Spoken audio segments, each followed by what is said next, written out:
నమస్కారం ETV news కు స్వాగతం ముఖ్యాంశాలు మహారాష్ట్రలో మళ్లీ మహాయుతి కూటమికే ప్రజలు పట్టం కట్టారన్న ఎగ్జిట్ పోల్స్ జార్ఖండ్లో అధికార మార్పిడికి ఓటేశారన్న సర్వేలు ఏపీలో 85,000 కోట్ల పెట్టుబడులకు కేబినెట్ ఆమోదం కర్నూలులో హైకోర్టు బెంచ్ ఏర్పాటుకు నిర్ణయం కొత్త టూరిజం పాలసీకి గ్రీన్ సిగ్నల్ అభివృద్ధి సంక్షేమంతో కూడిన సుపరిపాలన అందిస్తున్నామన్న చంద్రబాబు ఆడబిడ్డలను అవమానిస్తే కఠిన చర్యలు తప్పవని హెచ్చరిక ఎమ్మెల్యేలు జవాబుదారీగా ఉండాలన్న ముఖ్యమంత్రి పూర్తి సహకారానికి పవన్ హామీ మరో 10 ఏళ్లు చంద్రబాబు సీఎంగా ఉండాలని ఆకాంక్ష పారిశ్రామిక ప్రాజెక్టులకు భూములిస్తే 3 రెట్లు అధిక పరిహారం సీఎం రేవంత్ రెడ్డి ప్రకటన వేములవాడలో అభివృద్ధి పనులకు భూమి పూజ కొడంగల్లో భూసేకరణపై బీఆర్ఎస్ వైఖరిని ఖండించిన రేవంత్ లగచర్ల దాడి ఘటనలో కేటీఆర్ జైలు ఊచలు లెక్కించక తప్పదని సీఎం స్పష్టీకరణ అన్ని హామీలు తుంగలో తొక్కి విజయోత్సవాలు ఎందుకన్న ప్రతిపక్షాలు తెలంగాణను మరిన్ని అప్పుల్లోకి తీసుకెళ్లారని బీజేపీ విమర్శ ఆసియా మహిళల హాకీ టోర్నీ ఛాంపియన్గా భారత్ తుదిపోరులో చైనాపై 1-0 గోల్స్ తేడాతో జయభేరి ఏకైక గోల్ చేసిన దీపికా సెహరావత్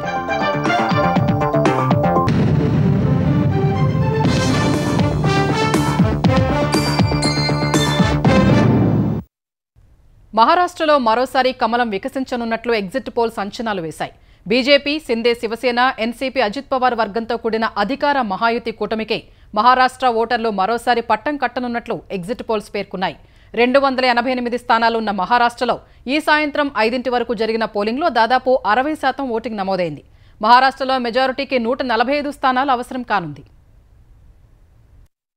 మహారాష్ట్రలో మరోసారి ఎన్డీఏ హవా కొనసాగుతుందని ఎగ్జిట్ పోల్స్ అంచనా వేశాయి బీజేపీ సిందే శివసేన ఎన్సీపీ అజిత్ పవార్ వర్గంతో కూడిన అధికార మహాయుతి కూటమి మళ్లీ అధికారంలోకి రాబోతున్నట్లు ఎగ్జిట్ పోల్స్ వెల్లడించాయి అధికార మహాయుతి కూటమికి 182 మహావికాస్ అఘాడీకి 97 ఇతరులకు 9 స్థానాలు వస్తాయని పీపుల్స్ పల్స్ సర్వే అంచనా వేసింది మహాయుతికి 150 నుంచి 170 సీట్లు ఎంవీఏకు 110 నుంచి 130 సీట్లు ఇతరులు 8 నుంచి 10 సీట్లు గెలుస్తారని ఏబీపీ మ్యాట్రిజ్ పేర్కొంది మహాయుతి 137 నుంచి 157 ఎంవీఏ 126 నుంచి 146 ఇతరులు 2 నుంచి 8 స్థానాల్లో విజయం సాధించే అవకాశం ఉందని పీ మార్క్ అంచనా వేసింది మహాయుతికి 152 నుంచి 160 సీట్లు ఎంవీఏ 130 నుంచి 138 సీట్లు ఇతరులు 6 నుంచి 8 స్థానాల్లో గెలుపొందే అవకాశం ఉన్నట్లు చాణక్య స్ట్రాటజీస్ సర్వేలో తేలింది మహాయుతికి 122 నుంచి 186 ఎంవీఏకి 69 నుంచి 121 ఇతరులకు 12 నుంచి 29 సీట్లొస్తాయని పోల్ డైరీ వెల్లడించింది మహాయుతికి 150 నుంచి 167 సీట్లు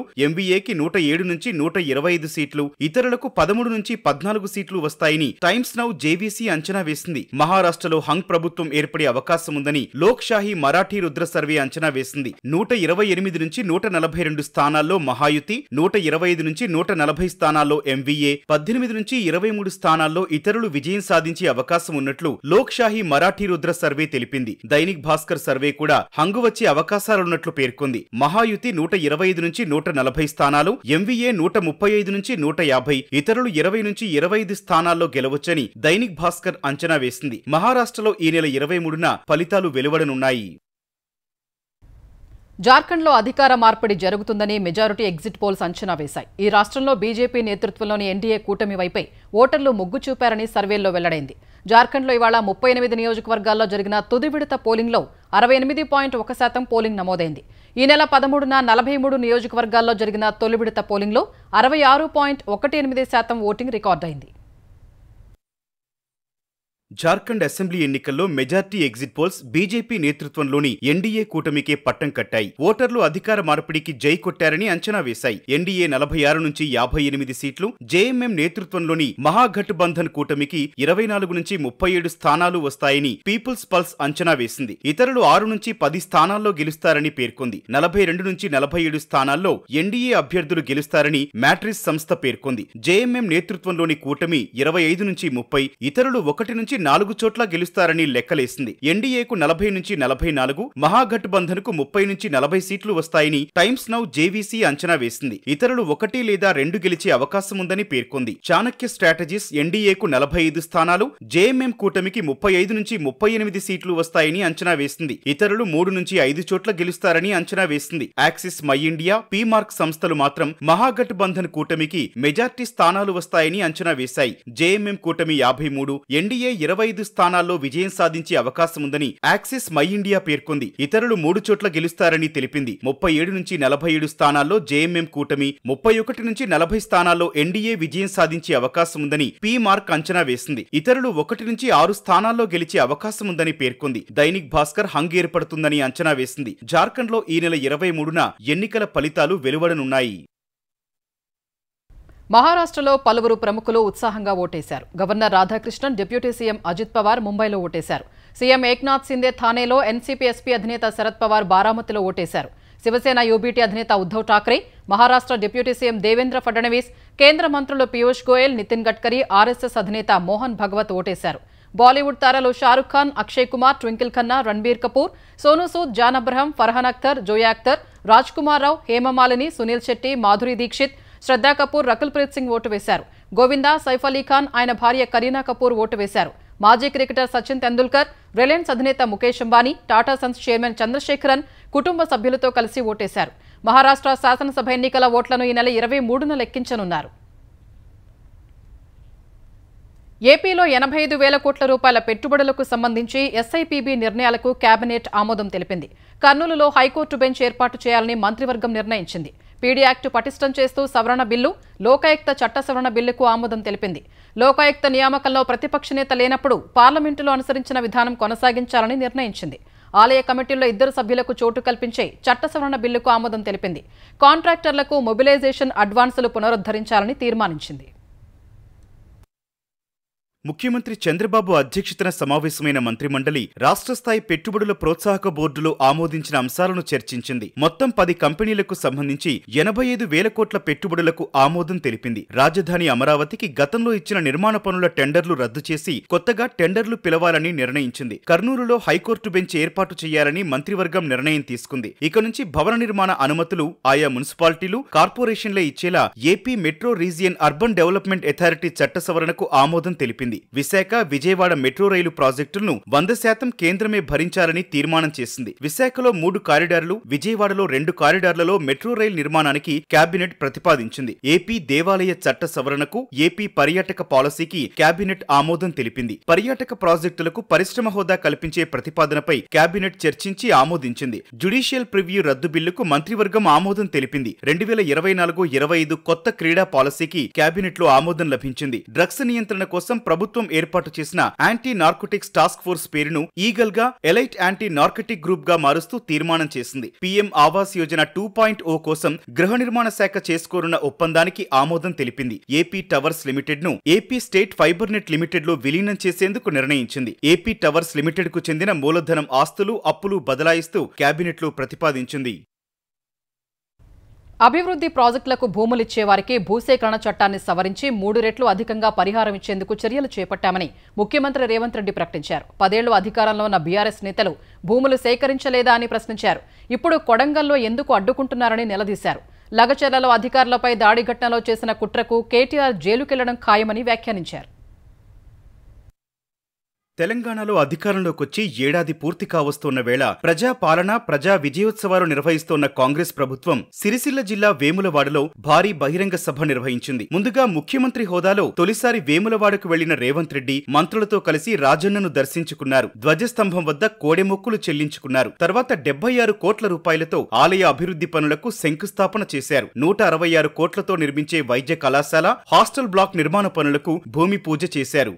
50 కోట్లతో చేపట్టే నూలు డిపో నిర్మాణ పనులు, కోనరావుపేట మండలంలో 52 కోట్లతో చేపట్టే హైలెవెల్ బ్రిడ్జ్ పనులు, 3 కోట్లతో డ్రైన్ పనులకు శంకుస్థాపన చేశారు. 235 కోట్లతో మిడ్మానేరు నిర్వాసితుల ఇందిరమ్మ ఇళ్ల పనులకు భూమి పూజ చేశారు. మేడిపల్లిలో జూనియర్ కళాశాల, రుద్రంగిలో అడ్వాన్స్డ్ టెక్నాలజీ కేంద్రం, సిరిసిల్లలో 26 కోట్లతో చేపట్టే ఎస్సీ కార్యాలయ భవనం, వేములవాడలో 1.45 కోట్లతో నిర్మించే గ్రంథాలయ భవనాలకు శంకుస్థాపన చేశారు. అనంతరం గుడి చెరువులో నిర్వహించిన సభకు హాజరైన సీఎం రేవంత్ రెడ్డి 10 ఏళ్లలో 20 లక్షల కోట్లకు పైగా బడ్జెట్ను ఖర్చు చేసిన కేసీఆర్ 100 కోట్లతో వేములవాడ ఆలయాన్ని అభివృద్ధి చేయలేదన్నారు. బీఆర్ఎస్ సర్కార్ కాంగ్రెస్ ప్రభుత్వ హయాంలో జరిగిన రైతు రుణమాఫీ, ఉద్యోగాల భర్తీపై అసెంబ్లీలో చర్చకు రావాలని కేసీఆర్ కు సవాల్ విసిరారు.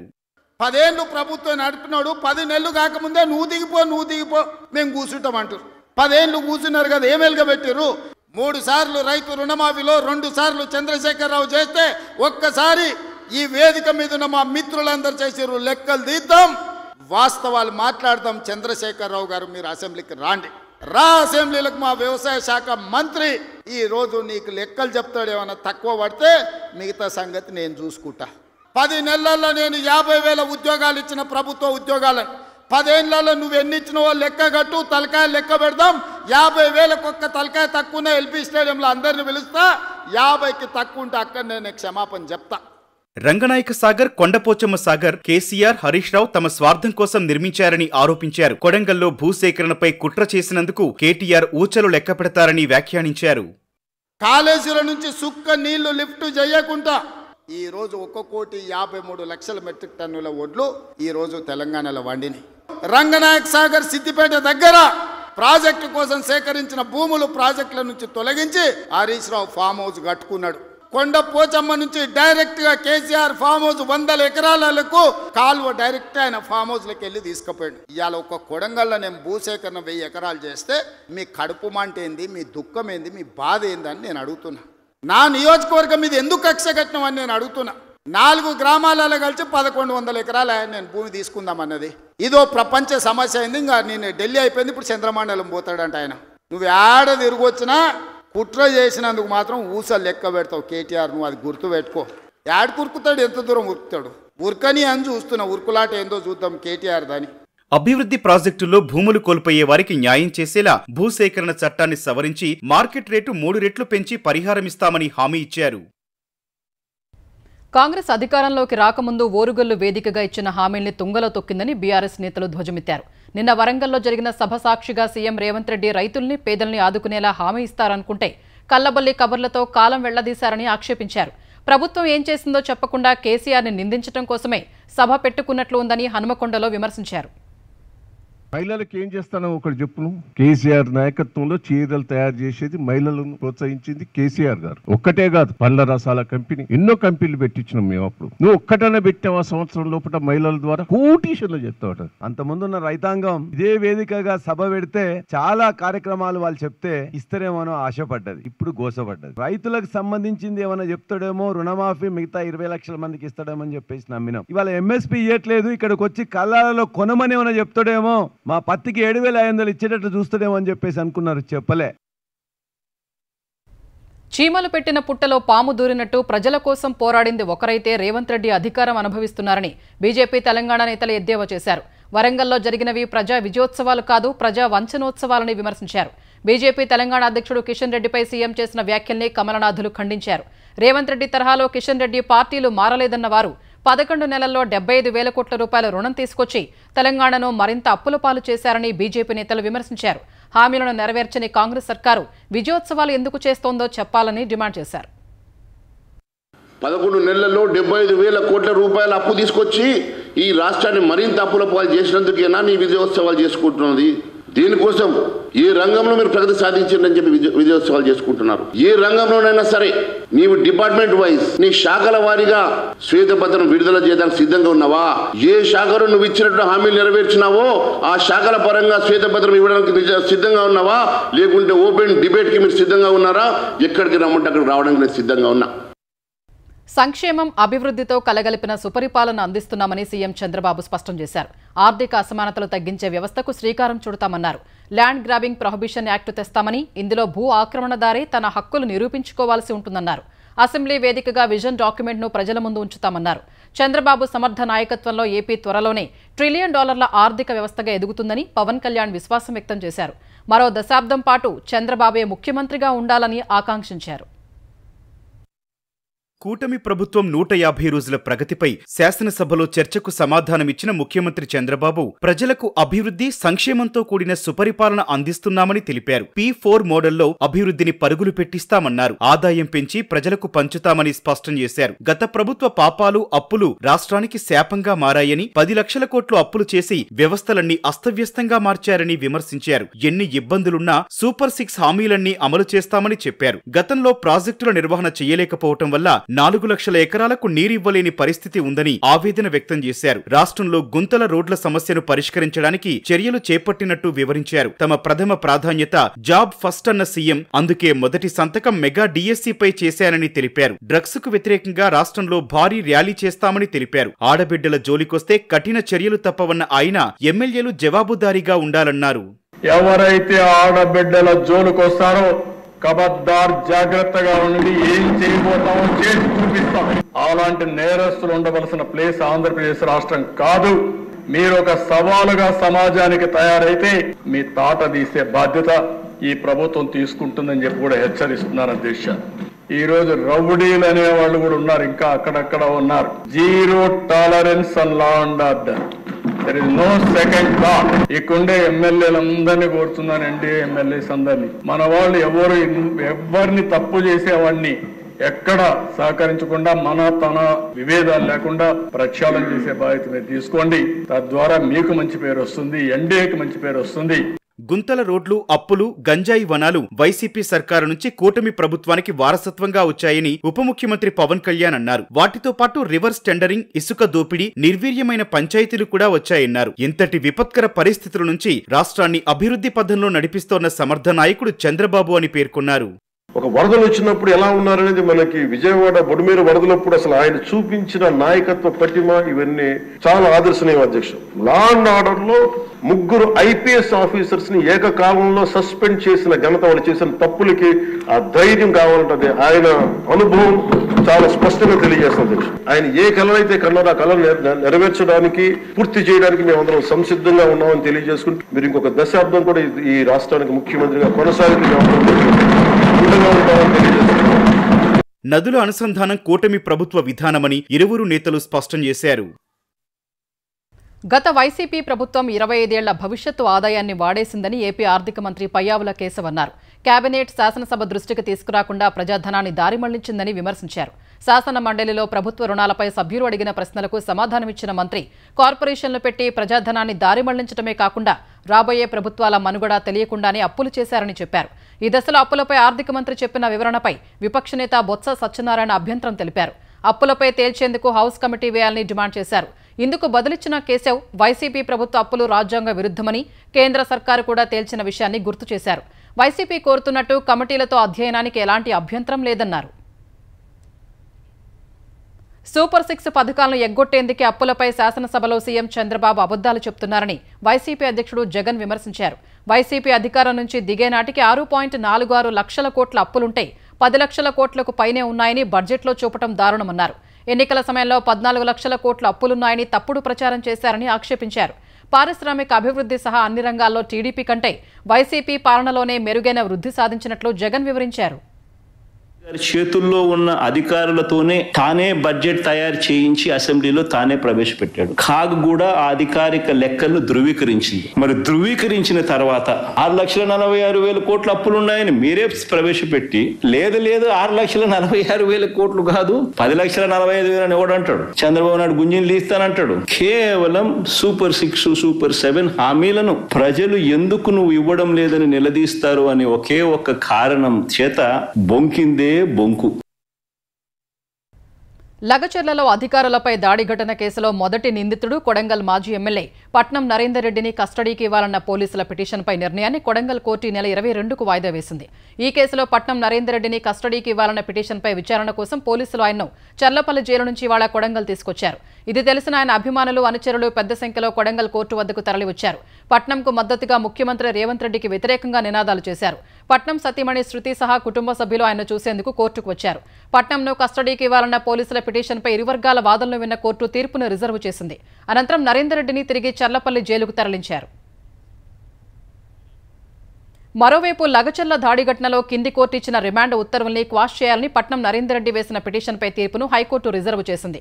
పట్నం నరేందర్ రెడ్డి పిటిషన్పై ఇవాళ హైకోర్టులో విచారణ జరగ్గా కొడంగల్ కోర్టు నిబంధనలకు విరుద్ధంగా తనకు రిమాండ్ విధించిందని నరేందర్ రెడ్డి వాదించారు.